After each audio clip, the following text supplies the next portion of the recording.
जर तुम्ही स्वामी समर्थांवर मनापासून श्रद्धा ठेवता आणि तरीही तुमच्या आयुष्यात वारंवार संकटं येत असतील, तर हा संदेश शेवटपर्यंत नक्की ऐका.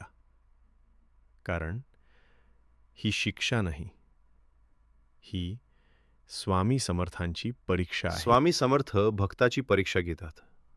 पण लक्षात ठेवा, ती परीक्षा भक्ताला तोडण्यासाठी नसते, ती भक्ताला घडवण्यासाठी असते. देव प्रत्येकाला दुःख देत नाही, पण ज्याच्याकडून त्याला अपेक्षा असते त्यालाच तो परीक्षेत टाकतो. स्वामी समर्थ आपल्या भक्ताकडे पाहतात आणि म्हणतात, हा भक्त माझ्यावर किती विश्वास ठेवतो हे मला पाहायचं आहे. जेव्हा सर्व काही आपल्या विरुद्ध जातं तेव्हा माणूस देवाला दोष देतो. पण खरा भक्त तोच असतो जो संकटात सुद्धा म्हणतो, स्वामी, मला तुझ्यावर पूर्ण विश्वास आहे.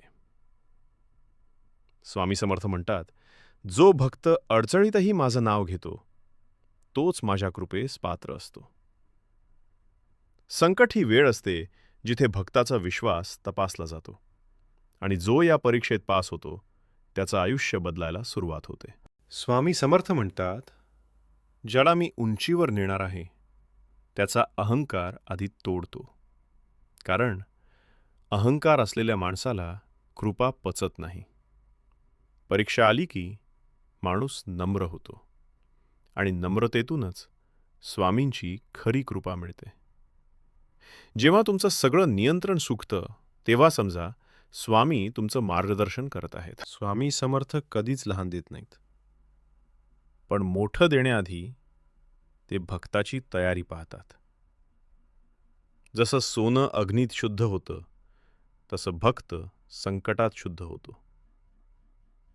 जर आज तुमचं आयुष्य कठीण वाटत असेल तर समजून घ्या, स्वामी समर्थ तुम्हाला मोठ्या कृपेसाठी तयार करत आहेत. आज जर तुमचं मन दुखलेलं असेल, पैशाची अडचण असेल, नात्यात दुरावा आला असेल, तर निराश होऊ नका. स्वामी समर्थ तुमच्याकडे पाहत आहेत. ते म्हणत आहेत, थोडा धीर धर, मी तुझ्या प्रत्येक अश्रूची किंमत ठेवली आहे. तू एकटा नाहीस, स्वामी तुझ्या पाठीशी आहेत.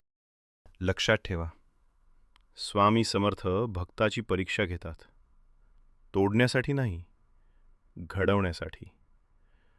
जर तुम्ही ही परीक्षा शांतपणे पार केली तर स्वामींची कृपा तुमचं आयुष्य बदलल्याशिवाय राहणार नाही.